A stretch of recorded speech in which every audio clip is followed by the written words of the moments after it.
दोस्तों, स्वागत है हमारे YouTube चैनल मार्गदर्शन क्लासेस में। आज हम लोग देखेंगे वर्ग 10 का केमिस्ट्री का पहला चैप्टर रासायनिक अभिक्रिया एवं समीकरण। तो आइए हम लोग देखते हैं आज रासायनिक अभिक्रिया में कुछ इम्पोर्टेंट तथ्य को, जो परीक्षा की दृष्टि से बहुत ही उपयोगी है और लगभग प्रत्येक परीक्षाओं में, सिविल सेवा की परीक्षा हो या PCS की परीक्षा हो या स्टेट की परीक्षा हो या कंटेंट की परीक्षा हो, किसी भी परीक्षा प्रतियोगी परीक्षाओं में लगभग साइंस से क्वेश्चन को रखा जाता है। तो आइए हम लोग आज देखते हैं बेसिक से वर्ग 10 का केमिस्ट्री का पहला चैप्टर रासायनिक अभिक्रिया क्या है। किसी पदार्थ के रासायनिक परिवर्तन की प्रक्रिया को रासायनिक अभिक्रिया कहते हैं।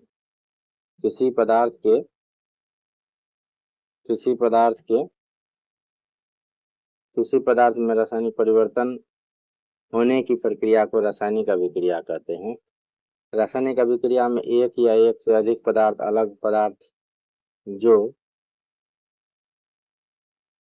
जो संगठन गुणों आदि में प्रारंभिक पदार्थों से भिन्न हो में परिवर्तित होते हैं। रासायनिक अभिक्रिया में पदार्थ की आणविक या आयनिक पुनर्व्यवस्था होती है, जिससे अलग पदार्थ का निर्माण होता है। तो सबसे पहले हम लोग रासायनिक अभिक्रिया किसे कहते हैं। रासायनिक अभिक्रिया हम उसे कहेंगे किसी पदार्थ में रासायनिक परिवर्तन होने की प्रक्रिया को रासायनिक अभिक्रिया कहते हैं। और रासायनिक अभिक्रिया जब होगी तो उसके गुणों में परिवर्तन होगा, उसके रंग में परिवर्तन होगा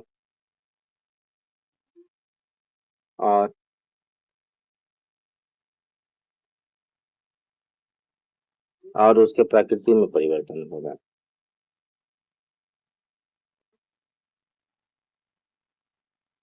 जिससे अलग पदार्थ का निर्माण होता है। जिन पदार्थों में रासायनिक परिवर्तन होता है उन्हें अभिकारक कहते हैं। तो अभिकारक किसे कहते हैं? जिस पदार्थ में रासायनिक परिवर्तन होता है उसे हम लोग अभिकारक कहते हैं।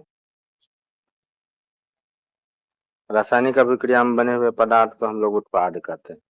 अभिकारक के मिलने से जो पदार्थ उत्पन्न होता है उसे हम लोग उत्पाद कहते हैं। ये उत्पाद कहते हैं। अब है कि रासायनिक परिवर्तन और भौतिक परिवर्तन में अंतर क्या है।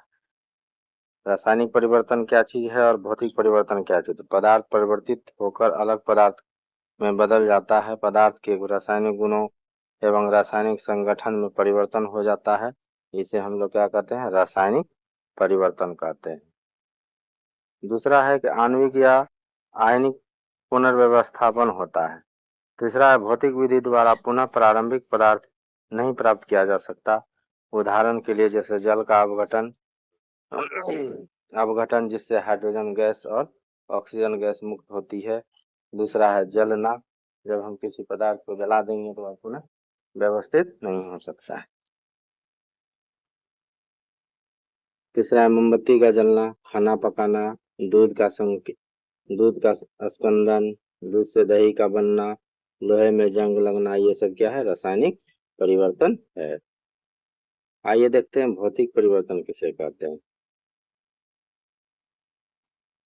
पदार्थ परिवर्तित नहीं होता और इसके रासायनिक संगठन एवं रासायनिक गुणों में कोई परिवर्तन नहीं होता।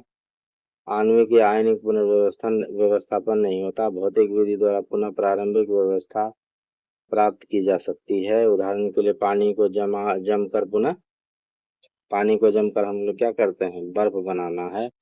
चीनी में पानी में घुलना, मोम का गलना, दूध क्रीम अलग करना, दही से मक्खन निकालना और ऊर्ध्वपातन। तो ऊर्ध्वपातन किसे कहते हैं?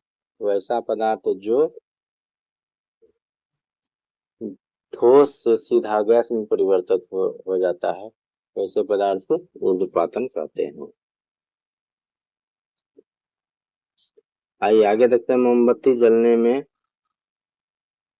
में मोम का दहन होता है, जिसमें कार्बन डाइऑक्साइड CO2 गैस बनती है। साथ ही ठोस मोम द्रव अवस्था में परिवर्तित होता है। अतः मोमबत्ती के जलने में रासायनिक एवं भौतिक दोनों परिवर्तन होता है।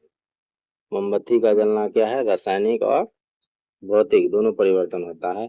आइए दूसरा देखते हैं कि रासायनिक समीकरण किसे कहते हैं, यानी केमिकल इक्वेशन किसे कहते हैं। पदार्थों के रासायनिक सूत्रों के माध्यम से किसी रासायनिक अभिक्रिया को दर्शाने को रासायनिक समीकरण कहते हैं।